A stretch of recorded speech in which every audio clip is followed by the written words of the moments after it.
Congress continues to wrangle here in Washington, D.C. over what to do about the tax situation. Remember, the Bush tax cuts are to expire at the end of the year, and Americans look like they are losing even more patience than usual with their elected representatives in Congress.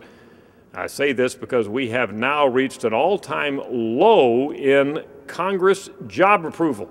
We are at 13% now for the job approval for Congress.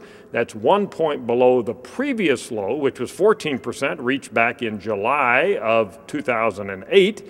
Other times where Congress approval has been low include a 16% mark in March of this year.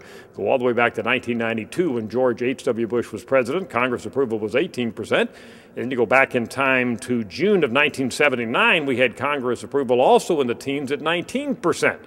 So this is not a huge difference from where we have measured it at other points in time, but it is, again, the all-time low.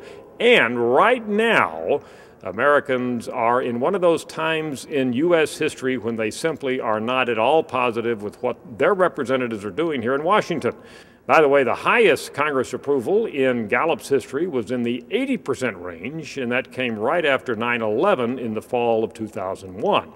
By the way, what about President Barack Obama's job approval rating? It's at 46%, and it's been fairly steady month after month. Now, it goes up a little, down a little, but generally in this mid-40 range. So far, we don't see any signs that all of the back and forth on tax cuts, Obama's compromise with the Republican leaders and what have you, is affecting his job approval rating either way.